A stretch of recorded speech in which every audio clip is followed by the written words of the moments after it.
Welcome to the Citizens Reporter. I'm the host and editor, Diana Longry. Thank you for tuning in. The Citizens Reporter is a weekly news cablecast program coming to you from the Valley Access Studios in Stillwater.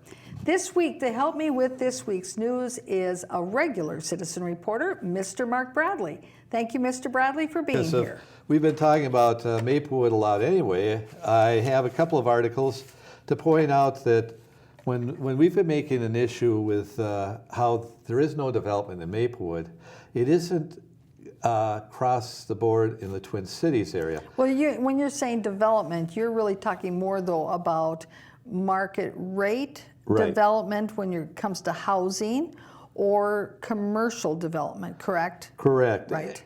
And what we find is that though there has been at least 3 auto dealers that have been constructed, and one is the Mercedes-Benz is busy on 61 constructing their new facility, that as far as development going for other type of industries and everything else, you have the new Vikings are doing a project where they're going to put apartments and a shopping center down by their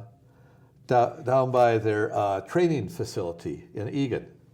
And that was the old Northwest Orient site before it was that. And these apartments, are they going to be market rate? Yes, they're market rate. And so that's why you were doing the comparison between this, what is being constructed in Egan, and what the past, most recent projects have been constructed in Maplewood, correct? Trying to show the difference between market rate versus voucher housing. And the point is that the contractors are using their own funds, not looking for a subsidized housing like we have here in Maplewood a lot of times. I think when you're talking about subsidization, that includes the tax increment financing that we've discussed in these programs that the Maplewood City Council has been extending extensively to Sherman and Associates to build voucher housing in the Gladstone area. And then we have an article that talks about our next door neighbors, Woodbury. Okay. Now, the reason I wanted to point that out is that we keep hearing that Maplewood is having problems. And I think they're But what kind of problems? I think it's of their own doing, because of all they ever talk about is we're going to build more low-income housing in this area, or voucher housing, or subsidized housing. I don't care what you call it, but the fact is, when you're looking at what's happening in Woodbury, they're actually tearing down buildings that are still existing that could function for something else because they have other plans. So the money is not just being built on building the new building, they're also having to tear down a building to construct this at their expense, the contractor's expense in this case. Right, but again, that's the distinction that you're making, is that this is a project that is being funded by the developer, not being pushed by the city to find a developer who will do the project if the city gives them a handout. Right. Right. And so that's really the comparison that you're making here, is that when we've been reporting on the development that is being proposed in Maplewood, or that has occurred recently in Maplewood, particularly in the Gladstone area, it's because the city is pushing it, looking to find a developer who will do what the city's bidding is, on the basis of the city giving them financial incentives. Right. You've got also the same problem with St. Paul, because now they're looking at having a championing of funds to do their riverfront development. Now, how many plans so far have they had for this riverfront development there in St. Paul? What are we on, plan number 5? I believe it's more like 7 or 10 for them. And the irony is that every one of them seems to come out with, well, we're going to build a big platform in downtown St. Paul, and someday somebody will build a building on it. And nobody seems to know when that's going to happen, and no contractor and no business is coming in to take and say, I'll take that location.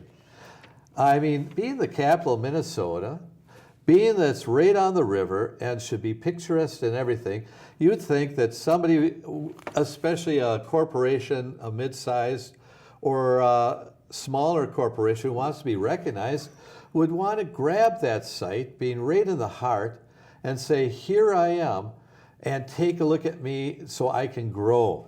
Right. Well, there's many different factors that independent developers or commercial interests look at when deciding on a particular site that they might want to invest in. Right. Some of it has to do with demographics, some of it has to do with other businesses in the area and whether or not if there's a synergy between what those businesses are and what this new business might be. They might also look at what are the transportation corridors around that particular area. What's the potential for growth? What kind of income is available for people to spend money in that area? How many people have a certain level of discretionary income? All of these factors are part of what goes into a, say for instance, a commercial retailer or commercial development or an office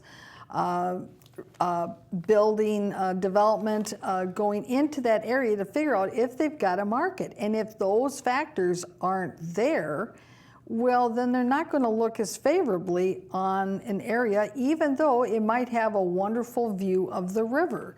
So you see, if the whole other area around the beautiful view on the river doesn't have enough of the other factors, it's not going to be worth the investment. And that's why I think we got to look at what is St. Paul and Maplewood doing to change those images and those factors. We have discussed it over our shows over a long period of time. I want to make a different way of looking at this time to say to you, as the public, ask the question, what is St. Paul doing wrong? What is Maplewood doing wrong? And why is Maplewood now using the commerce, St. Paul Chamber of Commerce, for pushing its projects if they haven't been successful in themselves? In St. Paul, right. That's right. And the fact is that Maplewood should be actually going to somebody who has some success, maybe working with Woodbury's Chamber of Commerce or Roseville's Chamber of Commerce. Well, coming up next, we're going to continue with our report on Maplewood and their decision that they are going to close another fire station and that they are happy with their response time that they've got, and maybe even a response time that's a little longer. We had film footage last week, which was from the Maplewood City Council meeting, where Fire Chief Lucan gave the history of the fire department and the paramedic department and kind of how they got to this and how they got to where we are today. So let's take a look at one of the last clips that we showed last week to bring us up to speed, and then we'll continue from there. In 2016, the Fire and EMS Work Group was commissioned, was put together. Countless hours, great people sat on that committee, and one of their recommendations that they came forth after meetings for so long was to commission the Fitch Group to look at staffing and changes that we needed to look at as we move forward into the thing. At that point then, I'll turn that over to Mike, and then after we're through here, any questions you have, we'd be very happy to answer. Thank you. We pointed out last week that the Fire Chief Lucan was relegated to giving the past history, when in fact, shouldn't he be the one who is providing the presentation on the new public policy direction? Isn't he the one in charge? Who is in charge of the fire paramedic department in Maplewood? It doesn't appear that certainly the chief is. Now, you'll notice in that clip that he talked about the work group that had been formed by the Maplewood City Council a few years back, the EMS and Fire Advisory Work Group. And he just sort of, as an aside, said, and there were some good people who were on that committee. Well, we have no film footage from the meetings of that work group. None. Now that, of course, is highly unusual for our Put Your Hands Together productions, that we do not have even one set of clips from this EMS fire work group. Question, do they even have a list of the attendees to this work group? I believe that if you dig around on their website and look through the minutes, you will find a list of who was on that work group, but it's not completely evident. And the reason that we have no film footage is because these meetings of this work group were held in the back room in secret and not open to the public. And yet they had a number of people who were residents of Maplewood on that committee, but nobody, not one of those residents said, doesn't it seem odd that we're not opening this meeting up to the public, that we're not taking public comment during our meeting if we are discussing so important an issue as the providing of fire and EMS services in our city? And there's a reason why they were able to keep those meetings closed to the public and not subject to the open meeting law. And that was using a particular process that sidesteps the open meeting law. From my recollection, the members who were on that work group were all selected by the city manager. She is the one who selected who would attend and be on there, not the city council. Now, if the city council had selected the individuals and appointed them to be on that committee, then the committee would have been subject to the open meeting law, just like the work group that did the review of Maplewood's police use of force policies and procedures. Now, we've got film footage on all of those meetings because they were open to the public. They had to post the notices according to the law, and as a result, we would then know when the meetings were so we could attend, and that we have the film footage. And we reported all of that to our viewers over the course of 9 months so that people were able to understand the discussions being held in Maplewood about the police use of force policies. But unlike that work group, this EMS work group was not public. So there is no way to really verify what the discussions were in those meetings, or what was agreed upon, or who was driving the policies of that committee. But there is one thing we do know, Mr. Bradley, is that we know that William Knutson was one of the individuals selected by the city manager to be on that committee. And guess who was appointed by the council to fill one of the council vacancies for the next 2 years? Of course, Bill Knutson. That's right, William Knutson, Bill Knutson. And of course, Bill Knutson in June of 2019 apparently represents that he is writing this letter to the residents of Maplewood about his role now as an appointed city council member. I find it humorous he calls it progressive in a regressive government group. Thank you, Mr. Bradley, for bringing up the point that he ironically calls Maplewood progressive, when indeed their policies with regard to having resident input at their meetings is very Regressive. Yes, regressive and oppressive as well. Right.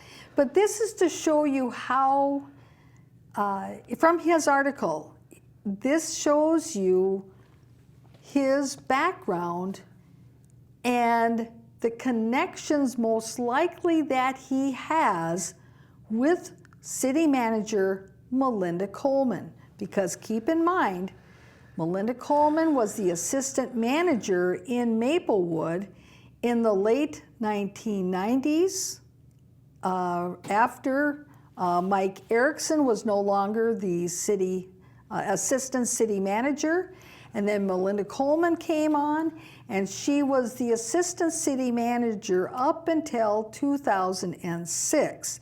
She left for a few years, and then she became city manager. But this is what William Knutson says, that his first work in Maplewood involved acquiring the land to build and develop St. John's Hospital and campus. I had an office at the Hazelwood School building, now the First Evangelical Free Church. Later, I served as St. John's administrator until launching a consulting business in 2002. So you see, there was an overlap between the time when Melinda Coleman was assistant city manager and Mr. Bill Knutson was the administrator at St. John's Hospital. And so it's no wonder that he was appointed to this EMS work group. He actually, in this article, acknowledges that he was a member of that work group, but there is no explanation as to why he never asked or requested that those meetings be made open to the public or to be cable cast so that members of the community would know what was being discussed at these meetings. And now these meetings are the foundation of these new changes that now Maplewood is saying are supported by the findings of this work group, Right. and their decision to have a consultant put together this big plan. So with that history in mind, let's go to our next clip and hear from our next presenter. Thank you, Chief Lucan. So I'm going to quick go over a background of how we got to today. As Chief Lucan alluded to, in 2016, Council authorized staff to form a fire EMS work group to study service delivery as our models were changing and the demands were changing, and the investment was going to be substantial if we're going to continue to deliver the services that our community has come to expect. That fire EMS work group included 5 citizen representatives, labor and management from public safety, the previous assistant city manager, and was facilitated by a third party. That group established core principles that they desired in the delivery of fire EMS services, which include the desire to ensure excellence in service delivery, the need to provide responsible stewardship of public resources, and that the standard of fairness be applied to those delivering and receiving fire and EMS services. This is Mike Mondor, the chief of the EMS services, Emergency Medical Services. He described the EMS work group of being composed of people from the staff, labor, 5 residents, and that they had a facilitator who facilitated the process. Now, of course, this sounds much like the same makeup as the police use of force task force. But again, with that police use of force task force, we were able to view what role the residents had in the discussion, who was moving the discussion and the policy making in those meetings. Whereas in this EMS work group, we have actually no knowledge of what role the residents had in the decision-making process at all. None. Who was pushing the public policy? We don't know.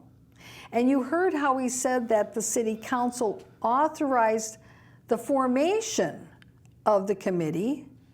Well, they authorized and they said, yes, if the city manager wants to form one and appoint people to it, she can do so. That's how that went down. And we actually covered that quite a long time ago when it first occurred. So let's continue with Mr. Mondor's presentation. One of the deliverables from that work group was that the Fire and EMS department develop a work plan to operationalize the strategic direction of the department. We subsequently developed that work plan, and one of the recommendations from that work plan was to hire a third-party consultant to conduct a fire station location and operational review.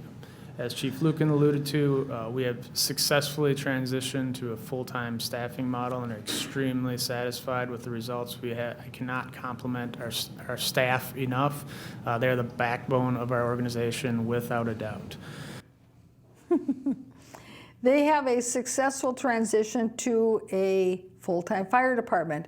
However, of course, that did include a lawsuit against the city of Maplewood by all the part-time firefighters who were all just summarily terminated in order for the city to move forward with their big plan.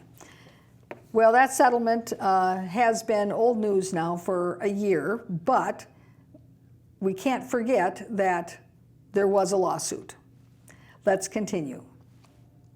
That RFQ with Fitch was developed in December of 2016.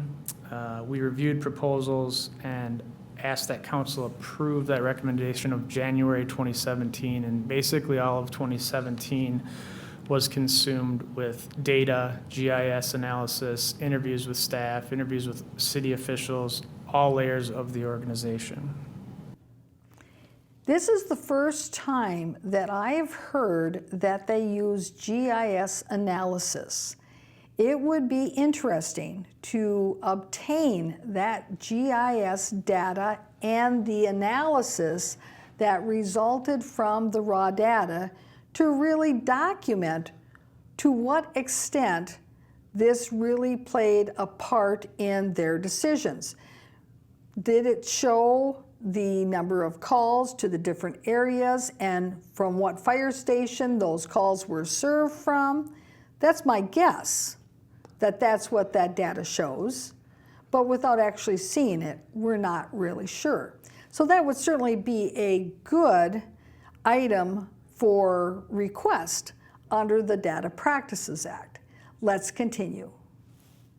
In January, on January 25th of 2018, Fitch presented their findings to council. There were several recommendations.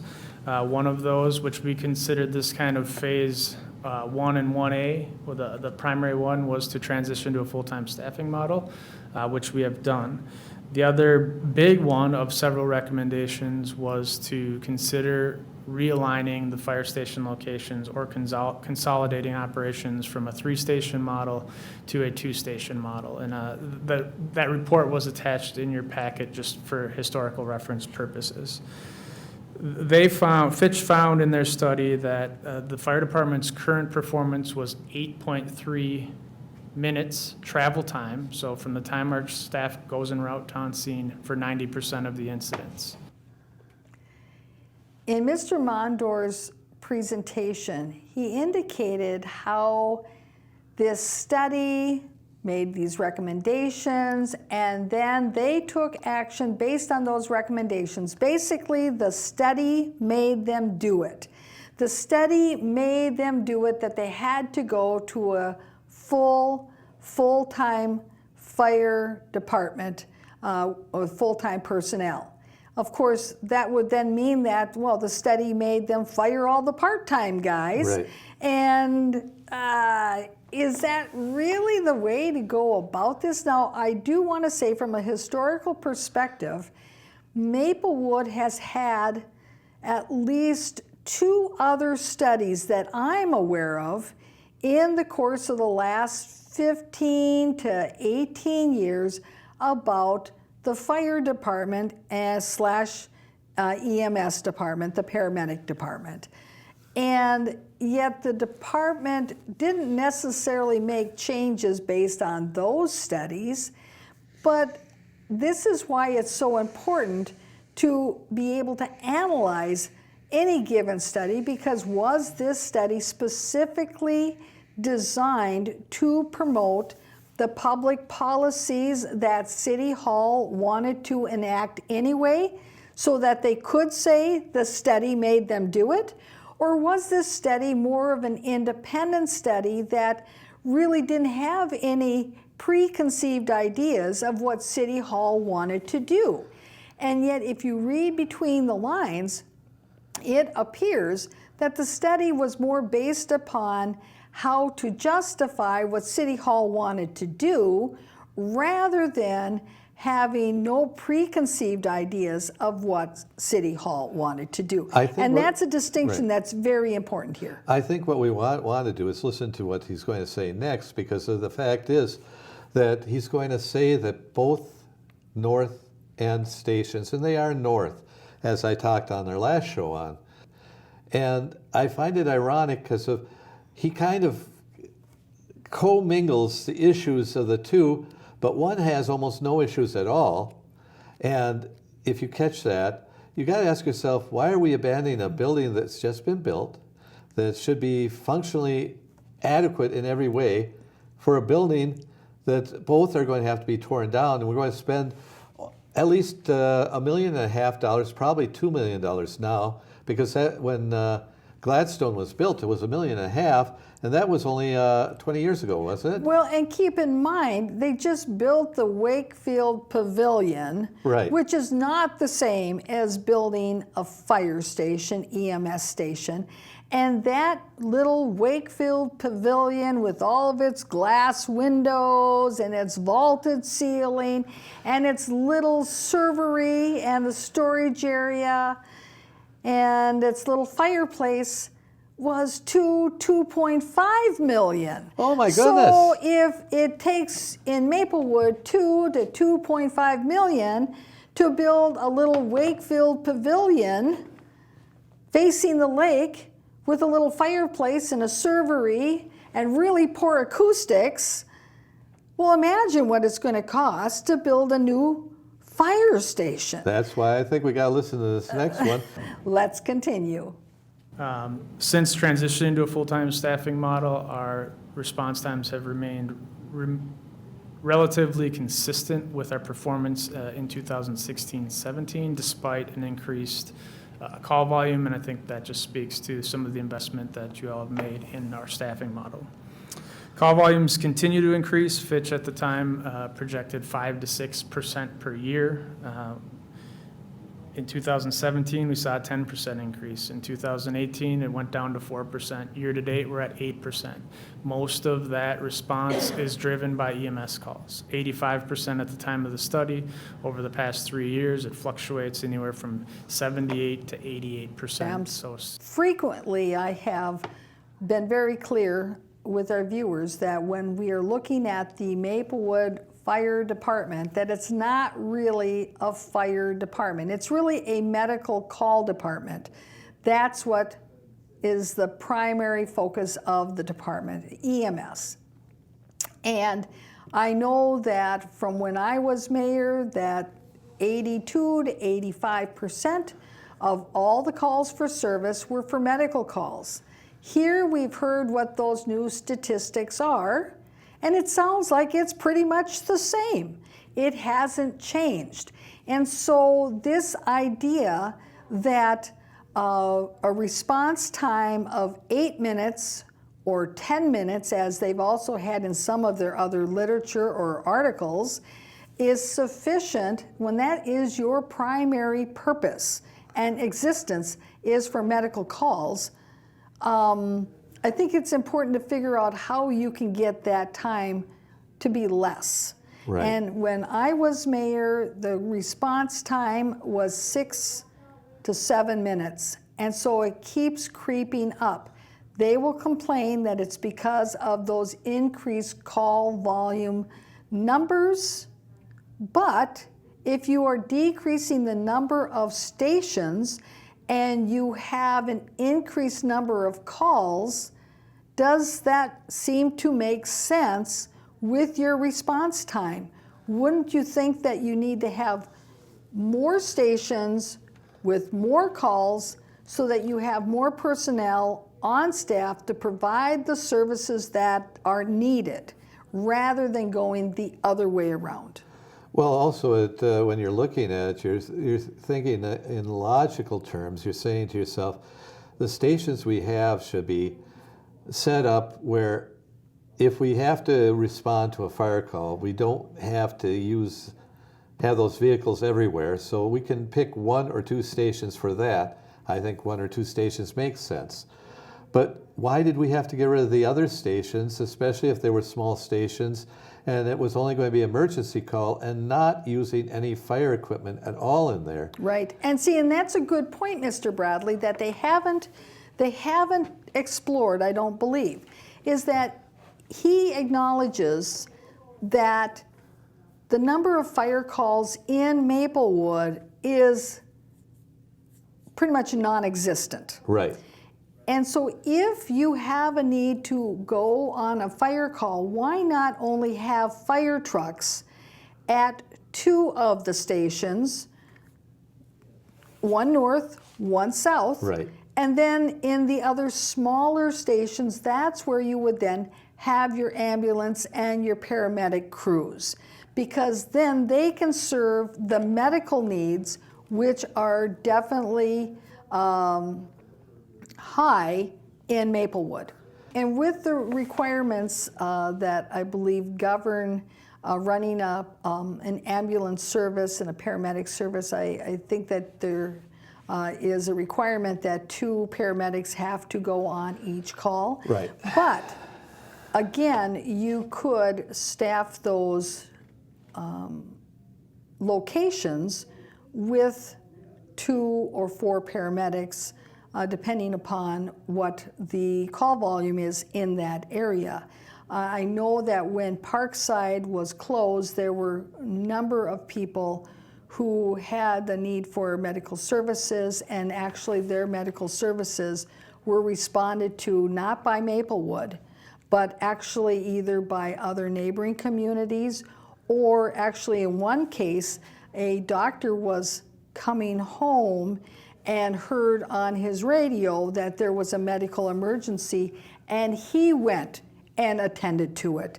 And it was somebody having a heart attack. So you see, you're having a heart attack, you can't be waiting for 10 to 15 minutes for somebody to show up.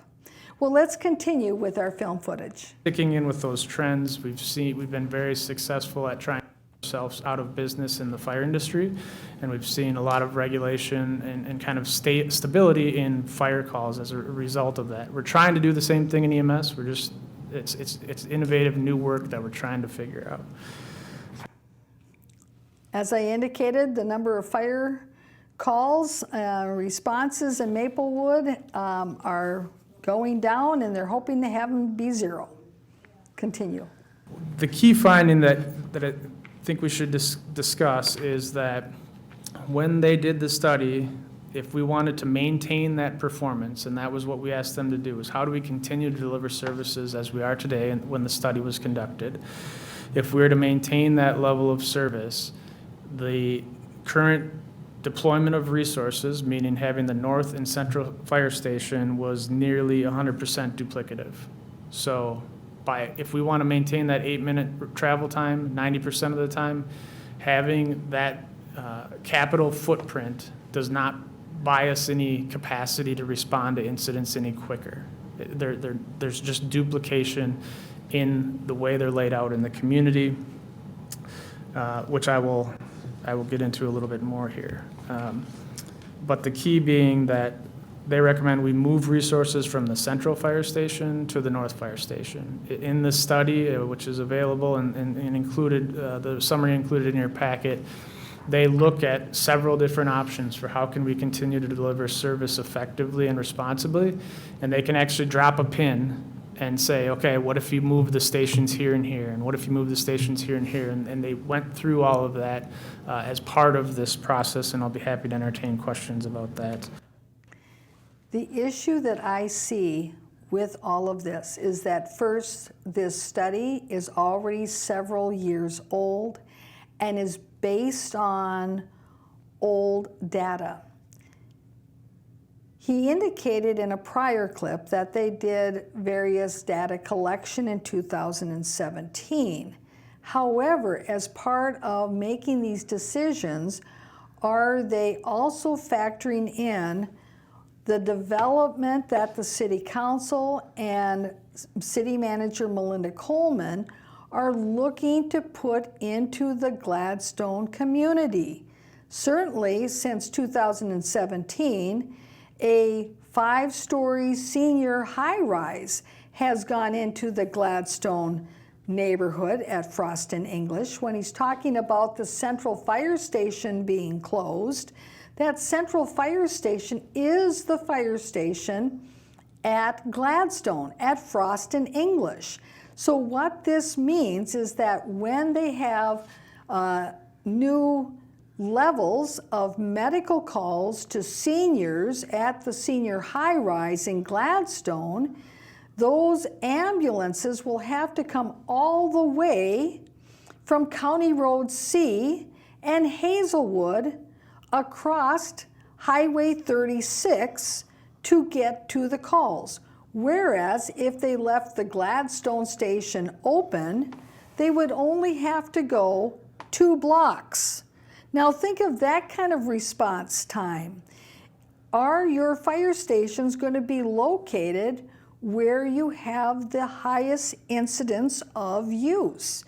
It would make more sense to keep a fire station that is in close proximity to senior high-rise developments to be the one that remains open, and that the fire station that is across from a big community garden be the one that's closed. How many calls do they get to the large community garden across the way off of County Road C in Hazelwood? Well, I know, of course, that's being facetious, but the number of calls that they receive at Maplewood Mall are being served by that Hazelwood fire station. And so you see, is it convenient, consistent, and effective to think that a fire station at Hazelwood and County Road C are going to be as effectively serving those people who are south of Highway 36 as efficiently and as effectively as all of the residents that are north of that Hazelwood fire station? Because you see, you have Highway 36 that is the barricade between the two of them. And I want to take a look at a different issue here, because the fact is, he said they're duplicative. And they aren't duplicative, because the fact is that the buildings themselves are not duplicative. And that's where I was trying to get the point, and that hasn't been played yet. Do we have another clip that's going to be going from here? Not today. Well, that's the clip I was hoping we'd see today, but I'll mention it so you can take a look at it for next time, because the fact is, what really bothers me about is that the one that's on Hazelwood is not being used right now, and I'd like to see what their call usage is as of the last 6 months, compared to what Gladstone's is. Gladstone has also been having its major front road, which is Frost, torn up and reduced in size, but they say response time is important. Why did they reduce the size of Frost on there? And at the same time, that's the building that was just built only 20 years ago. And Yes. because they didn't get the right agreements with the contractor, had to have a new roof put on it at the expense of the city. Right. So your point is that the city just only built it 20 years ago, plus they've already put a new roof on it. And when you really listen to it, the only thing they talk about is there's supposed to be some type of issue with the management and storage Right. in there. And they need space for that, but they have a whole meeting room that they don't need now that they have the Wakefield that's only less than a mile away. Right. Well, Mr. Bradley, we've come to the end of our program. I want to thank you for being here. Thank you for having me. And viewers, thank you for tuning in. And Mr. Bradley has referenced a number of additional clips that he would like you to see. So we'll be ending off our show with those. Thank you very much for tuning in. We'll see you again next week. Bye-bye. Good to see you, Steve. I thought you had dropped out. I haven't seen you anymore. You must not be in good favor anymore. I'm in great favor. Okay. Why did you say that? I don't know. You used to be all over, and now it's you never see you at all. That's because he has a full-time department now. He doesn't have to do everything. Okay. Probably don't go on quite as many calls, but still go. No, I mean I don't see you anywhere. I mean I'm not watching you at the calls, but I don't see you anywhere representing Maplewood. So I figured.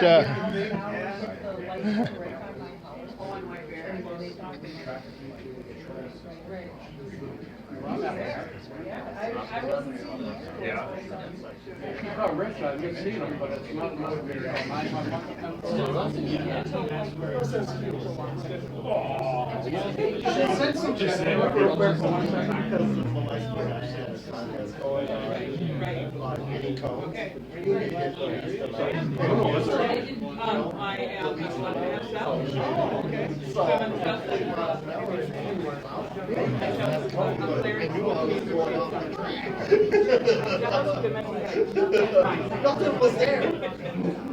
It's like, I ain't gonna give it a deduction for this one. As we keep going here. When I talked about community engagement being a pillar of our process, I just want to highlight that one of the recommendations on the January 25th, 2018 council meeting was A, to transition to that staffing model, and B, to hold a series of community engagement events at a time that was deemed appropriate by council. We had several outreach opportunities. We used the city newsletter, social media outreach, poll call results, which were included in your packet, posted open houses on every other medium that I just discussed, and had open houses that were lightly attended on June 26th and July 11th. And I think that's the meat of the recommendations. I'll get back to what we're asking for here in a moment. But I do just want to review these couple slides from the recommendations from Fitch and Associates. You can see this model. This is what they're recommending, and the polygons represent an 8-minute travel time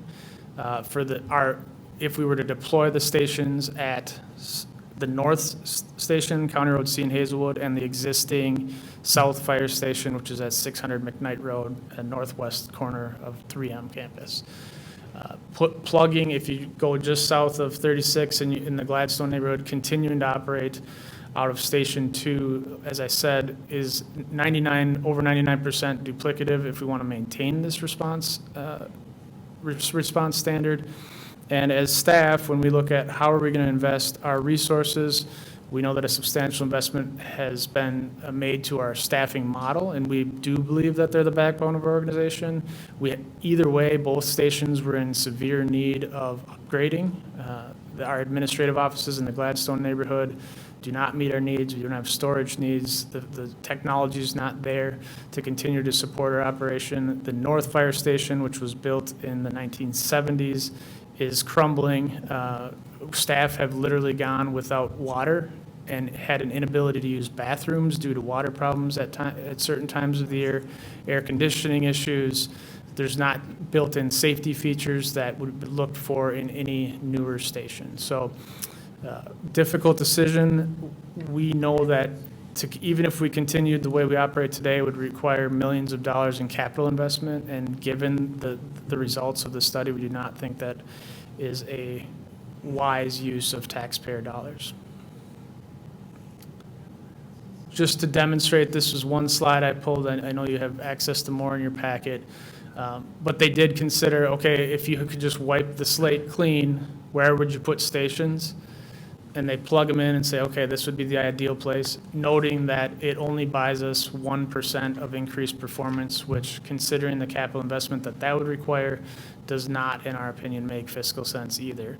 We've had to move those dots all over the place with different ideas and have consistently found that the current location of the North Fire Station and South Fire Station will meet what we're trying to accomplish as an organization. And with that, we would entertain any questions. Actually, I would like Firefighter Crawford to say a couple words before we do that, if that's all right. Thank you. Firefighter Crawford, welcome. Mayor, Council, thank you for spending the evening with us. So I'm here representing our local and just have a brief statement on their behalf. To follow the chief's proposal, we are in full support of the next phases of the Fitch and Associate consultant report. Based on those study findings, our department's strategic plan, we support the proposal to build a new North Station, making that transition to reallocate resources up there as well. The transition will help provide better resource management, as stated by Chief Mondor, and also help improve call response. Also, as mentioned, just better living conditions for our members as well. We do spend a third of our life here at the stations, so that would be better in the long run. We also look forward to this opportunity and also progressing with future progress with the Fitch and Associates study as well. Thank you. Thank you very much. And with that, I would certainly entertain any questions.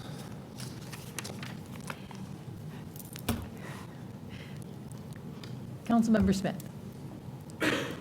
Thank you, Mayor. First, I'm sorry about the issues with water and such at the North Fire Station. I might recommend that you contact the city about your landlord in that situation. Yeah. In all seriousness, first of all, big kudos to you and Chief Lukin and others who have very methodically gone through this process, and the level of data and analysis that's done, frankly, for me, makes this decision relatively easy to make, which I always say is a best practice when dealing with a body like this. If you could make our decision easy, it makes the outcomes pretty predictable. One thing I wanted to ask you, so it's my understanding that we have a plan to also add an ambulance as part of this overall plan. Can you talk a little bit as part of that part of the plan? Yeah, so with the transition to full-time staff, we've been able to increase a body 24 hours a day that's now on the street that wasn't consistently before. And we also are able to staff a standalone engine company with almost 90% regularity. There's some training pieces, but mostly staffed, which did not happen, and that's during the daytime hours, so our busiest hours. So part of this and the Fitch recommendations and all of these studies is to continue to look at options for, they recommended figuring out how we add bodies to peak load an ambulance, which is our busiest time of day. So certainly, as Mr. Crawford pointed out, and we'll have good faith conversations with understanding that we're dealing with limited resources to continue to live up to what Fitch's recommendations were, and we believe that we're going to need to do that if we're going to continue with this service delivery model for it to be successful, because we're going to continue to see 5, 6, 7, up to 10% increases in call volume, and we're committed to living up to the recommendations of the study. I do think if our choice is between adding a building and adding a vehicle, I would pick adding a vehicle. Not only because it's less expensive, but also because the building doesn't go to people's houses. The vehicle does, right? Like that is the responding unit, and to me, that's really the critical thing, that we are well equipped to get to where we need to go, and whether it's coming from 2 buildings or 1, to me is, and the numbers support that, moot. So I think in the long run, that seems to be both the right decision as far as operations, as well as to me seems like the fiscally responsible decision as well. So nice work, you guys. Look forward to voting for this. Thank you. Thank you. Sitting up in the council, DS up here, I have learned an awful lot about fire suppression that I never knew. A lot of artificial knowledge about it, but one of the things that stuck with me throughout this entire lengthy process, because I've been here the whole time with Fitch and the EMS group and moving to a full-time firefighter staffing model, is the fact that the fire service has changed considerably. That my old thinking used to be that we need a lot of fire trucks because the fire department puts out fires. And that was what my focus was, and that was clearly outdated because I have learned that with fire suppression, and we've got sprinkler systems and fire detectors and all of that, it's changed, but it has changed so significantly to being a focused medical service that we provide that I don't know that necessarily our residents really fully appreciate that and understand that. That's why, thank you, Councilmember Smith, for bringing up the ambulance point, because in your staffing strategy, you talk about recommending a peak load ambulance from 8 in the morning until 10 at night. Can you talk a little bit more from your perspective? Because you folks sitting out there in the uniforms, you're the experts. Can you talk a little bit about that, about how it's changed? Yes, Mayor Abrams, I'm biased, but I think that fire-based EMS is the superior delivery model for emergency medical services, that if the community has that option. While fire calls have diminished, we still have an obligation to respond and be prepared and be excellent at response to those incidents. And Chief Conway has done an excellent job along with the training committee, and again, just a truly engaged staff to ensure that they're training constantly, monthly, on shift, off shift, to ensure that they're prepared to respond to high-risk, low-frequency emergencies. That being said, I would put our paramedics against any in the world when it comes to medical response, and they are truly passionate about being advocates for the families and patients that they care for. And they're not here to be paramedics so that they can be firefighters. They're here because they truly enjoy that aspect of the job. And it has changed to that now we're spending 85% of our time responding to medical emergencies. And that's a trend that's nationwide that's going to continue until we can figure out how we're going to start knocking it down with some community risk reduction efforts. But you look at every community in the nation and they're dealing with similar trends. And I highlight that our staff is so well prepared to handle a multitude of emergencies because I think it's important to acknowledge their efforts in that as well. Sitting up here and being the one that gets to vote on this proposal, what I really appreciate the most is the fact that we have had so much community engagement, but I truly appreciate the fact that we went outside and got a consultant, and we've got all of the data to support this. But really what's moving for me tonight is to see we've got fire administration here. We also have rank and file here that are all in support of this particular proposal. And I think that you folks are the ones that are in charge of keeping our city safe in terms of fire and medical calls. And we really rely on you. And I think that this process really is a testament to how committed you are to our community, that you're bringing this to us. When I was out at the one of the engagement opportunities, the listening sessions that we had over at the Hazelwood station, County Road C in Hazelwood, and I realized I hadn't been in that station since one of my children was a Cub Scout, and they're now, pushing 30. And so I hadn't been in there really, but we did a very nice tour. But we absolutely have to do something. When I walked into that station, I was a little embarrassed that we are using that station. And I would encourage any one of our residents who has a question, go and look at that station. because we need to do something about it, and we need to do it now.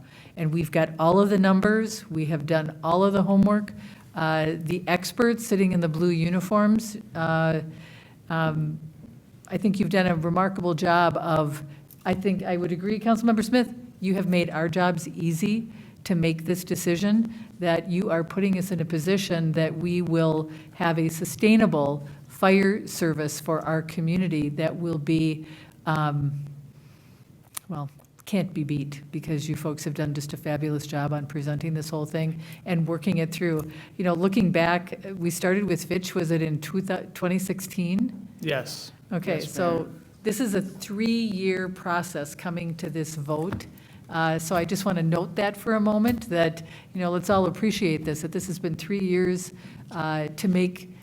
to bring all of this information together, to bring the staffing model, to bring, you know, everything together for us. And I think this is one of the best things that we can do for our community. You're the experts, and you are 100% telling us that this is what we need to do. And I've read it, I've read everything that you've given us, and you've done an amazing job. So thank you very much. You make my decision easy tonight. Councilmember Neblett. Thank you, Mayor. Excuse me. Chief Mondor, I just want to say, as a former customer, if you will, of your fire department, I would like to talk about the service the fire department gives. Since I've lived in Maplewood, the fire department has come to my house. The EMS has come to my house twice. First time, to help my mother, who was in her 80s, because she just, after driving from Georgia with my father, that's another story, just collapsed. And staff was there. I don't know. You know, it's kind of funny when I think about people saying, oh, it took them this long to get to us. That was the last thing in the world that I was thinking at the time, is how much time it took. All I knew is they were there pretty quick. The second time, got her to the hospital. She was fine. Second time, my husband, his pacemaker went off 22 times before they got him. But when EMS got there, he felt like he could live. They were still trying to get it, doing whatever it does. But the service that my family has received, bar none. Thank you. Bar none. So, thank you. I get all of this, but from a personal level, you guys are doing, I can't even imagine you doing better. Thank you. So thank you. Thank you. I do not see any other lights. So with that, we have 2 motions in front of us. Do I have a motion? We're looking at page 143. 143. I move to approve the Finch and Associates and staff recommendations and consolidate fire department operations from 3 to 2 stations. Second. Moved by Knutson, seconded by Neblett, the motion to approve Fitch and Associates and staff recommendations to consolidate fire department operations from 3 to 2 stations. Any further discussion? Hearing none. All those in favor? Aye. Aye. Motion passes. And the second motion? I move to authorize staff to develop a professional services agreement with Wold Architects and Engineers to conduct a fire station needs assessment and design recommendations. Second. Moved by Smith, seconded by Neblett, the motion to authorize staff to develop a professional services agreement with Wolder Architects and Engineers to conduct a fire station needs assessment and design recommendations. Any further discussion? All those in favor? Aye. The motion passes. Now, congratulations, Fire Department, and now let's go out and get you a new fire station.